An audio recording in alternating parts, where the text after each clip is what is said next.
Estando en Ceuta no se puede empezar de otra manera más que felicitando al Partido Popular de Ceuta, al presidente Juan Vivas, pero sobre todo a las tres personas que han conseguido, por un lado Javier, el diputado por Ceuta, y los dos senadores, tanto Joaquín como en su caso Cristina, porque ha puesto de manifiesto la voluntad del conjunto de los ceutíes de que el Partido Popular sea el representante que tengan en Madrid. Sabéis que el resultado de las elecciones, pese a lo que se intenta trasladar, es que el presidente Feijóo, el Partido Popular, ha ganado las elecciones, ha ganado con una diferencia que está pendiente de los resultados que se conozcan hoy del CERA, pero que en principio es una diferencia importante, y ya el propio presidente Feijóo ha trasladado su voluntad de presentarse a la investidura y de intentar llegar a acuerdos con las formaciones para conformar un gobierno que pueda hacer ese cambio que los españoles a través de las urnas han manifestado, ¿no? Dicho esto, a partir de aquí hemos tenido en estos 2 días datos económicos que nos permiten o nos obligan a hacer un análisis de cuál es la situación, ¿no? En primer lugar, respecto al PIB. Sabéis que el PIB, el crecimiento ha sido del 0,4, crece menos que el trimestre anterior y apunta, según los estudios que hemos podido analizar, a una cierta desaceleración que preocupa, puesto que el crecimiento del PIB de ese 0,4 se debe principalmente a cuestiones relacionadas con la demanda interna, pero hay una fuerte caída de la demanda exterior, de las exportaciones, y también se apunta una dificultad en cuanto a las inversiones, que quizás están incrementadas por el ámbito de la inversión pública, pero no tanto de la inversión privada, ¿no? Entonces, en ese dato del PIB, pues viene a apuntar esa desaceleración que algunos venimos diciendo desde hace algún tiempo y que el Gobierno en este sentido era bastante más optimista, recordando que siempre es importante tenerlo en cuenta que cuando hablamos de estos datos tenemos que recordar que hemos sido el país de la Unión Europea el penúltimo en recuperar los datos previos a la pandemia, con lo cual, en todo caso, lo que estamos haciendo es rebotar antes de poder acometer esa situación de crecimiento, que es lo que sería deseable, ¿no? Si cogemos los datos del IPC, tenemos que analizar también que lo que hemos conocido es un crecimiento de nuevo del IPC del 2,3, los precios siguen subiendo, y un 6,2 en el ámbito de la inflación subyacente, que es la que excluye energía y algún otro elemento, pero la que sin duda hace ver que la situación de la inflación no solamente no aminora, sino que sigue incrementando. Sobre todo tenemos que hacer un análisis más amplio. Si nos vamos si nos vamos a febrero del año 2021, lo que vemos es que los precios han subido un 15,9%, y todo eso va contra el esfuerzo que están haciendo las familias, ¿no? En ese sentido, cuando intentamos explicarlo el IPC, porque algunos pensarán el 1,9, el 2,3, al final en qué posición estamos, tenemos que tener en cuenta el efecto escalón, pero explicar el efecto escalón, quizá ver lo que pasó el año pasado en estas fechas o lo que puede pasar, seguramente en septiembre también será un mes en el que se produzca un incremento del IPC considerable. Bueno, pues hay un resumen que lo hace fácil. Si yo les digo a ustedes que en el año 2021 yo engordé 5 kilos y que en el año 2022 engordé 4, el optimista podría pensar que he engordado 1 kilo menos. El realista vería que yo he engordado 9 kilos. Si le digo que en el año 2023 voy a engordar 3 kilos, el optimista diría que he engordado 2 kilos menos que en el año 2021. El realista diría que peso 12 kilos más y que tengo un problema. Esa es nuestra realidad. Los precios han subido un 15,9, y si nos vamos a la cesta de la compra, que es algo que la gente ve directamente, los precios en muchos casos están por encima del 30%. Eso es un enorme esfuerzo que están haciendo las familias y que sin duda apunta a unas dificultades que al final, independientemente de los datos macro y los optimismos o la euforia que pueda generar un partido u otro, la realidad es lo que importa, es lo que tienen los ciudadanos, su economía doméstica. Y los ciudadanos pagan más por la luz, pagan más por el gas que en el año 2018, pagan más por la hipoteca y pagan más por la cesta de la compra, con lo cual esta inflación lo que está haciendo es el impuesto a las rentas medias y bajas, como se conoce, y es el peor de los esfuerzos es el peor esfuerzo que se le puede pedir a las familias que tienen enormes dificultades. A esto hay que sumarle que también hemos conocido la subida por parte del Banco Central Europeo de los tipos de interés, lo que va a significar sin duda un incremento en las hipotecas para aquellos que tengan objeto de revisión. Esto eleva ya, según las previsiones del Banco de España, a prácticamente 300 euros de media la subida de la hipoteca, es decir, una familia normal, media, va a tener que pagar al año aproximadamente entre 3.000 y 4.000 euros más de hipoteca. Eso es menor consumo, menos capacidad y más esfuerzo. Y junto a esto hay un último dato que también enlazaría con todo este tema del IPC, que sería los impuestos. Si comparamos el año 2019 con el año 2022, recordemos, el año 2022 todavía no habíamos recuperado los datos previos a la pandemia, resulta que los españoles han pagado 43.000 millones de euros más.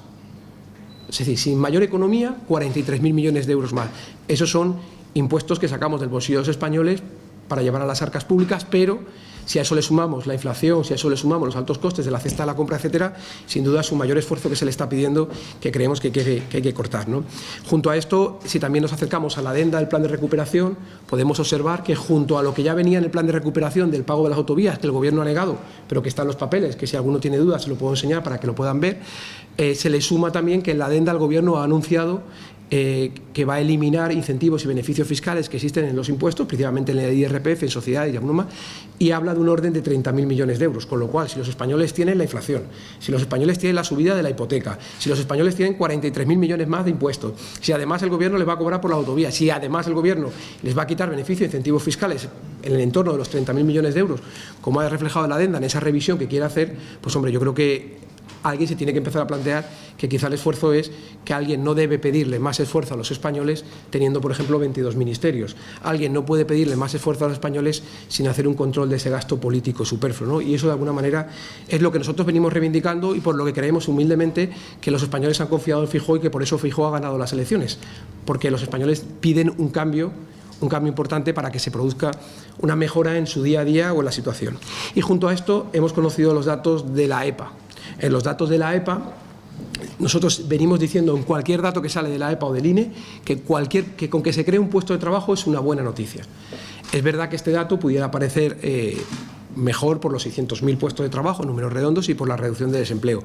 Pero creemos que es necesario hacer un análisis más amplio, porque al final cuando alguien te comparas tienes que ver cómo está en el resto de países. Y vamos a hacer ese análisis. En primer lugar, seguimos siendo el país de la Unión Europea con mayor tasa de desempleo. Somos el país con mayor número de desempleados. Eso en ningún caso es una buena noticia. Eso nos tendría que tener profundamente preocupados. En segundo lugar, cuando tú analizas la generación de puestos de trabajo, tienes que analizar más variables. Una variable, que por ejemplo se hacía referencia ayer a alguna persona en redes sociales. Resulta que tenemos 1,7 millones de personas de ocupados que no han trabajado ni una sola hora. Eso en el trimestre del 2019 eran 1,1 millones. Y alguien puede decir, bueno, como hay más trabajadores, pues hay más personas que están en ese parámetro. Pero resulta que los trabajadores han subido un 10% con respecto al cuarto trimestre del 2019, 10,6%, y sin embargo el número de personas que no han trabajado ni una sola hora ha subido un 65%. En segundo lugar, saben que seguimos reivindicando desde junio del año pasado los fijos discontinuos, que este Gobierno dijo que no era real, que estábamos engañando, cuando nosotros decíamos que era un maquillaje. Tuvimos una sola respuesta, creo que fue en octubre o en noviembre, a través del Senado, y nos afirmaron que había 443.000 personas que eran fijos discontinuos, que aparecían, pero que realmente no estaban trabajando y no aparecían en la cuenta del desempleo, ¿no? Después de eso, el Gobierno ha ido anunciando que lo iba a comunicar, hasta la fecha no lo ha comunicado. Dijeron que lo harían después de las elecciones y sigue sin comunicarlo. Esperemos que el martes que viene o el miércoles, cuando comunique los datos del INE, aparezca ese dato para darle transparencia. En tercer lugar, si os acercáis o si se acercan a los datos de empleo, resulta que hay mucho en el sector servicios, pero hay casi 50.000 personas en el sector de la industria, que son puestos de trabajo bien remunerados, con una cierta proyección en el tiempo de estabilidad y que creo que es el empleo de calidad que todos estamos buscando. Empleo de calidad que además tendríamos que vincular a las horas trabajadas, y si cogemos las horas medias trabajadas, si cogemos datos del INE o cogemos datos de la EPA, resulta que tenemos menos horas medias trabajadas. Cuando alguien tiene menos horas medias trabajadas, resulta que en parte lo que se hace es repartir empleo, y en segundo lugar que tiene peores condiciones, ¿no? Porque tendrá un peor sueldo, evidentemente, si puede trabajar menos horas de las que le desearía. Eso enlazaría con el dato que nos dio la Unión Europea, la Comisión. Como ve, yo todos los datos que le doy son oficiales, no hago valoraciones, eso cada uno, pero los datos que dio la Unión Europea era que aproximadamente, en números redondos, 1 millón de personas infratrabajaban, querrían trabajar más horas de las que estaban trabajando, y que aproximadamente 950.000 directamente no aparecían ni siquiera en la lista de desempleo porque no tenían esperanza de encontrar un puesto de trabajo, ¿no? Con lo cual, yo creo que dentro de ser un buen dato el de la EPA, que tenemos que, siempre que se crea un puesto de trabajo es un buen dato, creo que no hay que ser tan optimista, o creo que hay que hacer un poco más de autocrítica para poder, en ese contexto, sin duda, analizar y ver que tenemos un nuevo problema, que somos los últimos en desempleo, que el empleo que se genera no es de calidad, que la gente debe aspirar a varios contratos para poder sumar un contrato en condiciones. Datos, por ejemplo, facilitados por un sindicato en el que hablaba que la media de contratos por persona eran de 28, e incluso la media de los contratos son de 44 días. Bueno, haciendo todo este análisis, uno por lo menos tiene que ser más prudente, ver que tenemos una necesidad de vincular la oferta de empleo que hay con las personas que están buscando un empleo, porque somos conscientes que hay puestos de trabajo ahora mismo que no se están cubriendo. creciendo en el ámbito tecnológico, en el ámbito sanitario, en el ámbito de colegio de ingenieros nos dicen que hace falta 200.000 personas de aquí al año 2030, si hablamos de conductores de autobús, si hablamos del sector de la construcción, es decir, podemos mencionar casi un millón de puestos de trabajo perfectamente, que son posiciones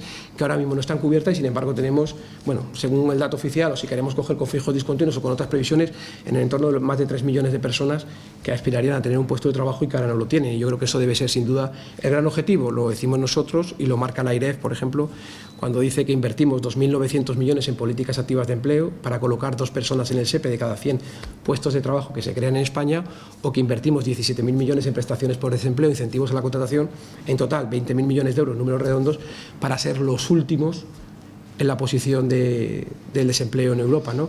Y el último dato que hemos conocido es la posición que hace el Gobierno de España cuando plantea que el pleno empleo es el 8%. Bueno, según sus datos, entonces toda Europa prácticamente estaría en pleno empleo, porque sabemos que el dato medio de la Unión Europea de desempleo es el 6%. Hombre, yo creo que hay que tener un poquito más de aspiración. Es verdad que utilizar los datos o manipular los datos para intentar sacar el resultado que tú quieres, pues creo que no es lo deseable. Creo que hay que poner encima de la mesa la realidad, analizarla, intentar mejorarla y a partir de ahí, con transparencia, intentar aspirar a lo máximo. Pero creo que, sinceramente, considerar que el 8% es pleno empleo en España es una falta de respeto a todas las personas que están desempleadas, ¿no? Yo creo que la aspiración debe ser superior, ¿no? No creo que se conciba un 8% como eso. Y a partir de aquí quedo abierto un poco a las cuestiones o preguntas que me quieran hacer para no extenderme mucho más y si quiero ya entro más en detalle en alguna de las preguntas. Bueno, el IPC sube, las hipotecas suben, la cesta de la compra se encarece. ¿Cómo se le pone freno a todo esto? Bueno, pues, por ejemplo, en el IPC, ¿se acuerdan que nosotros proponíamos la bajada del IVA en la luz, la bajada del IVA en el gas, la bajada del IVA a la cesta de la compra? Y en ese momento el Gobierno nos criticó. Posteriormente, bajó el IVA de la luz, bajó el IVA del gas, bajó el IVA de la cesta de la compra, pero se dejó fuera algo tan importante como la carne, el pescado o las conservas. Y es más, cuando Nadia Calviño, la vicepresidenta, comunica a Bruselas, dice que uno de los efectos de que la inflación se esté controlando es la limitación de la imposición indirecta, el IVA, lo que nosotros propusimos. Entonces, en todo esto lo que hay que intentar es buscar la eliminación de todas aquellas trabas, de todos aquellos elementos que provocan el incremento de los costes. Por ejemplo, cuando usted ve que nosotros propusimos una ayuda para las rentas más bajas de 300 euros, que el Gobierno también criticó y posteriormente ha sacado de 200 euros, sabe que lo tienen que solicitar por escrito, lo tienen que solicitar las personas. Le tienen que decir a la agencia tributaria su información para que la agencia tributaria acuerde ese pago. Bueno, pues eso ha generado que el 50% prácticamente, según la AIREF, de las personas que tendrían derecho no lo soliciten. Pero ha generado una tramitación administrativa que nosotros entendemos que tiene un coste y que se podría eliminar, porque la agencia tributaria tiene los datos. Podría hacer esa gestión sin necesidad de que la gente lo tenga que pedir. Todas esas trabas, todos esos trámites que hacemos innecesarios son costes añadidos que provocan inflación. Todo lo que exigimos a las empresas, todo lo que exigimos a las personas, a los trabajadores, al ciudadano, costes innecesarios, todo eso genera inflación. Toda aquella normativa que podríamos simplificar y que no simplificamos son mayores costes. Cuando alguien tiene que hacer 7 trámites en lugar de 1, eso lo tiene que repercutir en el precio final.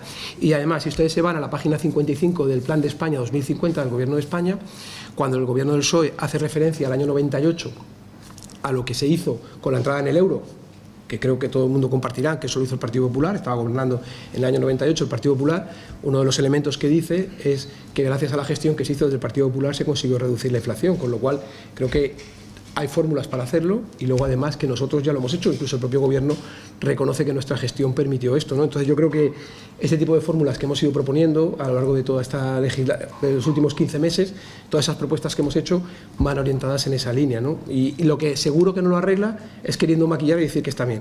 Los precios no paran de subir. Ellos dicen que bajan, no paran de subir.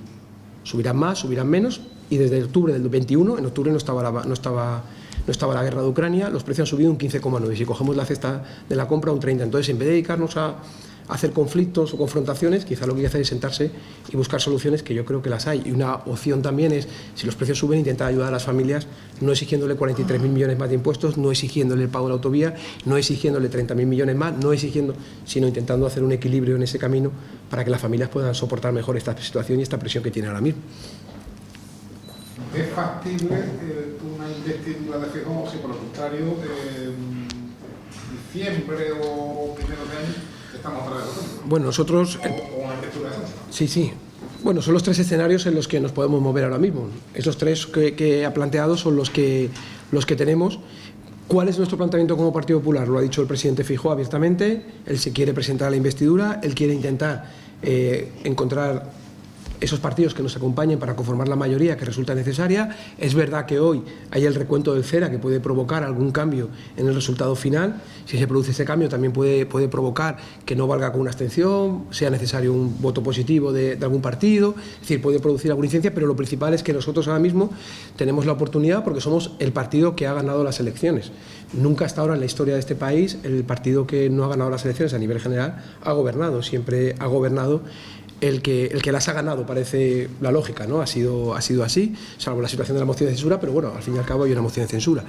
Pero eso se ha producido hasta la fecha, entonces, bueno, nosotros vamos a intentar, el presidente Feijóo, nosotros estamos trabajando, él está trabajando de una manera muy personal para intentar sacar adelante esto y bueno, vamos a intentar a ver si somos capaces, que es el objetivo, intentar dar estabilidad, porque creo que el escenario que hemos pintado apunta a la necesidad de cambio. Si seguimos haciendo lo mismo, tendremos lo mismo. Yo creo que los españoles lo que piden es que haya un cambio porque están soportando esta situación y creo que hay una oportunidad por delante. Si me permiten dar un mensaje en positivo, creo que tenemos una oportunidad como nunca. Tenemos una oportunidad en renovables, en el ámbito energético, sin buscar el sectarismo, es decir, la renovable, la fotovoltaica, la eólica, el hidrógeno, el almacenamiento, el bombeo reversible, la nuclear. Hemos conocido que Europa ha dicho que la nuclear ya no es verde, ya es que la nuclear está dentro de la política industrial como una fuente de energía prioritaria. Quiero decir que hay que salir un poco de ese debate y si quiere entramos en algo más. En segundo lugar, eso nos va a llevar a una industria. Hay un proceso de relocalización en la industria por acercar al cliente final, por tener mayor presencia no solamente en Asia o en Estados Unidos, sino en Europa. Estamos muy lejos de Ucrania, tenemos una posibilidad de poder ofrecer una estabilidad mayor, la que pueden tener otros países. Si somos capaces de ofrecer estabilidad como país, seguridad jurídica, estabilidad fiscal, tenemos energía a un coste razonable, creo que tenemos una oportunidad. En tercer lugar, tenemos los fondos europeos, los Next Generation. España dispone de más de 200.000 millones de euros entre el marco 14-20, el marco 21-27 y los Next. Más de 200.000 millones para ejecutar, que sabemos que, por desgracia, este gobierno no está siendo ejemplar ni en la transparencia, ni en la cogobernanza, ni en la ejecución. Es una oportunidad que se está perdiendo para transformar este país. Recordemos que con los fondos europeos conseguimos una transformación muy importante con Felipe González en el año 86, una muy importante con la entrada en el euro en el año 98-2002 y tenemos la tercera oportunidad. Llevamos 5 años sin reglas fiscales. El primer año había reglas fiscales que el gobierno incumplió, pero entró el COVID, y 4 años sin reglas fiscales, para haber podido invertir, para haber podido transformar. El Banco Central Europeo te compraba la deuda y aquí no se han hecho inversiones de calado, no hemos hecho una transformación de país. Entonces, eso, agua, el campo está pidiendo a gritos el agua, los precios de la alimentación van a seguir subiendo, es que no hay producción porque no hay agua. Es fácil recorrerse, la campaña te sirve para conocer todo eso, recorrerte el campo andaluz, por ejemplo, para ver cómo está el campo. No va a haber producción y eso va a encarecer los precios sí o sí. O sea, tenemos dinero, hagamos las infraestructuras del agua, acometamos esa reforma, esa transformación. Tenemos necesidades de vivienda para los jóvenes y los no tan jóvenes. Y no es cuestión de hacer leyes de vivienda, es cuestión de hacer viviendas. Cada año hacen falta 30.000 o 40.000 más de las que se hacen. Es que son tantas las oportunidades que tenemos y tenemos un país tan parado que yo creo que los españoles lo que están reivindicando es que haya un cambio de verdad.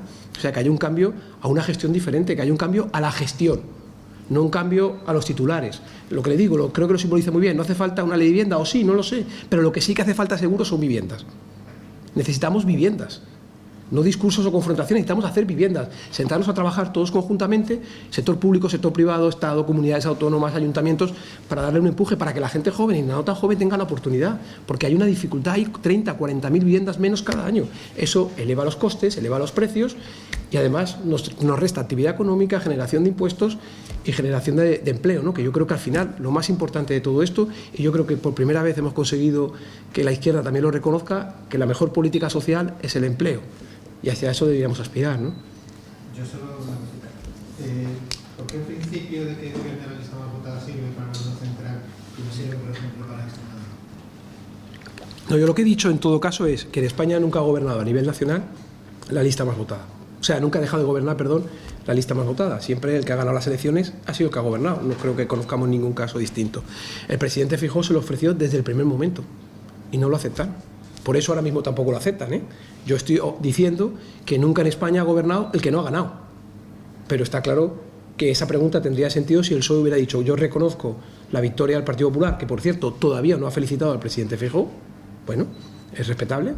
Yo sí que lo hice en mi parte de Sevilla, por ejemplo, y lo que creo que si hubiera hecho eso el Partido Socialista tendríamos pregunta para el otro lado, pero yo creo que no hay pregunta porque ellos no han reconocido ese principio, ¿no? Y se le ha ofrecido desde el principio y se lo volvió a ofrecer el presidente en mitad del debate, como ustedes vieron, y no la quisieron aceptar.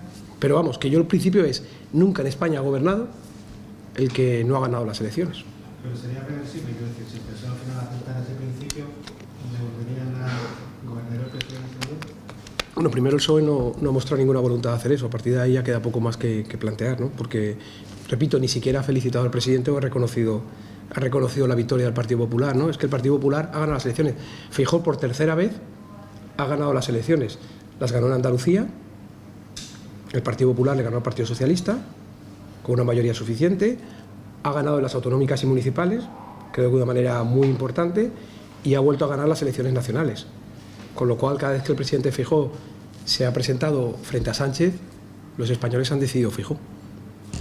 Si otro quiere hacer otra lectura, la puede hacer, pero lo que yo he dicho son datos objetivos, no me invento nada.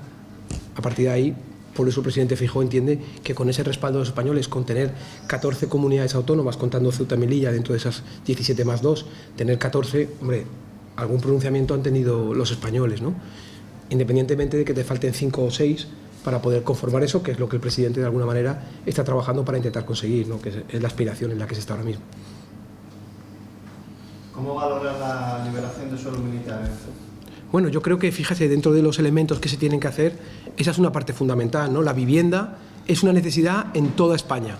En el caso de Ceuta es una necesidad mayor y el suelo militar es una de las opciones que se barajan. Y es más, además hay algunos proyectos del ámbito militar, como la base única y demás, que creo que debería estar incorporado dentro de ese paquete que se pudiese realizar para dar a un ejército profesional lo que se merece y a una ciudad las posibilidades de desarrollo que se merecen. Y eso permitiría tener vivienda, posiblemente el coste del suelo más barato, y permitiría también obtener recursos para que esa base militar única, que creo que es una necesidad y que se merecen los militares principalmente, pero también Ceuta. Y ojo, estamos en la oportunidad única, no olvidemos que hay un compromiso de España como país, y ahí sí que estamos todos de acuerdo, yo creo, hasta la parte de Podemos, de un incremento en la inversión en defensa, ¿de acuerdo?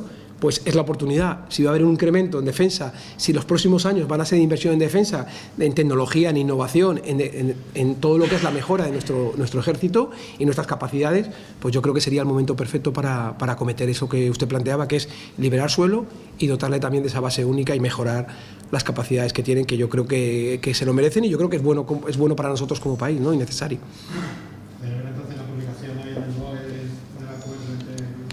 Sí, claro. Todo lo que sea liberar suelo y poder facilitar que se pueda construir viviendas me parece que es un acierto. Es que hay una cuestión que algunos intentan confundir ahí. Nadie hace todo bien o todo mal. Nadie. Y yo no lo he dicho nunca.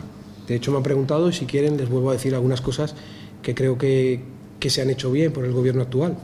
En su conjunto creo que no son aprobados. Pero nadie hace todo bien y todo mal.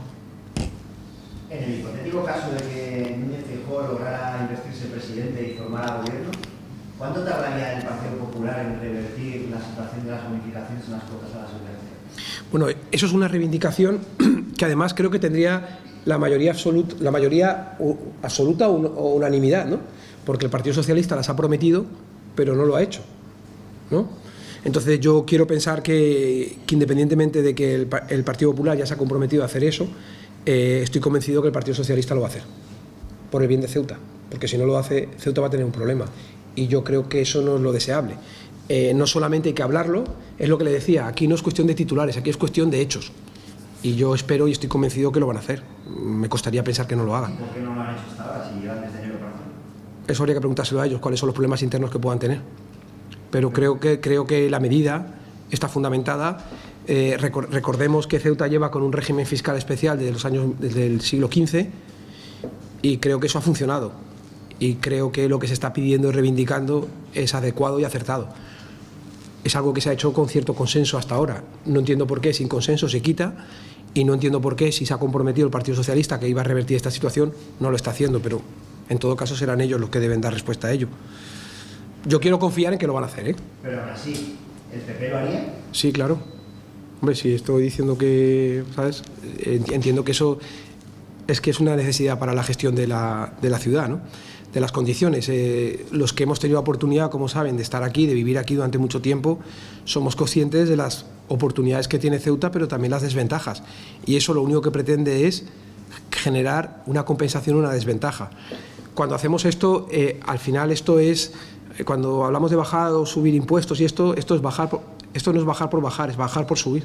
Es para subir, para generar más actividad económica, más empleo, más autónomos, más oportunidades para Ceuta. Yo creo que es una necesidad dentro de lo que es el régimen establecido, y yo creo que, bueno, siempre ha estado, durante mucho tiempo ha estado así, y yo creo que no tiene ningún sentido que se haya eliminado. Es cierto que la AIREF estableció un análisis de lo que eran los sistemas de incentivos y estableció que algunos a lo mejor no tenían un efecto tan directo y que no tenían sentido, pero no pronunció Ceuta, habló de otras cosas. ¿Estaría el Partido Popular, por ejemplo, dispuesto a tomar la medida que venía en el borrador del plan integral de elevar esa bonificación del 50 al 75% y mantenerla en los mismos términos que había venido funcionando o que venía funcionando todavía, porque hasta el 1 de septiembre sigue igual? Sí, bueno, yo creo que ahora mismo lo primero que teníais que plantear es mantenerla. O sea, el Partido Socialista ha conseguido una cosa, y es que ya la gente no pida más, pida quedarse como está. Porque son 43.000 millones más de impuestos, son peajes, son quitar más incentivos. Entonces la gente en este momento lo que nos está pidiendo es que seamos capaces de darle seguridad. Por eso cuando nosotros ven nuestro planteamiento, hablamos de la deflactación del IRPF, hablamos de si es necesario o no una ayuda para las familias hipotecadas con carácter temporal, hablamos de la bajada del IVA con carácter temporal en la cesta de la compra para la carne, el pescado y las conservas, hablamos de una mejora en impuestos sociales en el tema de la inversión, que es lo que el Banco de España está diciendo que ahora mismo tiene alguna dificultad. Yo creo que hay que dotar de seguridad jurídica. Lo que no puede ser es que hoy tienes esto, mañana es esto y más, y pasado otro poquito más, y pasado otro poquito más, y hago una reforma de las pensiones, que quiero recordar que la reforma de Escrivá pone específicamente la posibilidad de rebajar las pensiones, en la disposición adicional segunda. Y lleva acompañado una posible subida de las cotizaciones sociales. Y nuestra pregunta es, ¿hasta dónde va a seguir el Partido Socialista subiendo los impuestos y las cotizaciones sociales? ¿Cree que no hay límite para seguir subiendo? Y entonces la gente, ante esa situación, como usted pregunta, lo primero que piden, fíjese que la gente se ha olvidado del 75, la gente pide, devuélvame lo que tengo, el 50. Claro, cuando te quitan todo, te habían prometido el 75 por escrito, en un plan, y te quitan el 50, y te lo dejan en cero. O sea, fíjese un poco lo que es los titulares y los hechos, los titulares y la gestión. Te prometo un 75, pero la primera que puedo te lo quito y te lo dejo en cero. Bueno, pues por lo menos vamos a devolver a la gente el 50%. Yo creo que eso es lo que de alguna manera nos están pidiendo.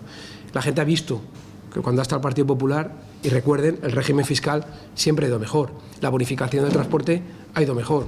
A los ceutíes les ha ido mejor, ¿no?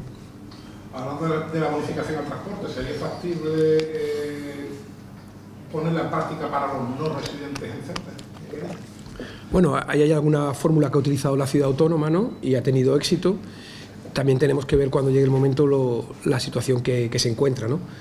Que se encuentran las cuentas públicas, ¿no? Evidentemente, este gobierno ha generado un gasto que, recordemos, la deuda que se genera diaria son 200 millones de euros diarios, 200 millones de euros, 1.500 millones de euros a la semana. Para los que somos más antiguos, 200 millones puede parecer 200. Si hablamos de más de 33.000 millones de pesetas diarias, quizá nos hace ver una realidad más cercana a la que nos podemos sentir más cómodos, ¿no? 6.000 millones de euros al mes, y esto cuando los tipos de interés eran negativos o cero, pues tenía incidencia, pero quizá no la veíamos tanto. Pero esto va a significar que posiblemente el año 25 o en el 24, finales del 25, paguemos, en lugar de 29.000, casi 30.000 millones de euros que hemos pagado de intereses, más de 40.000. Son 10.000 millones menos para sanidad, 10.000 millones de euros menos para educación, 10.000 millones de euros menos para políticas sociales. Y además, claro, han jugado con una situación en la que no había reglas fiscales, se podían gastar lo que quisiesen. España ha acabado con un déficit del 4,8%, Portugal del 0,4%.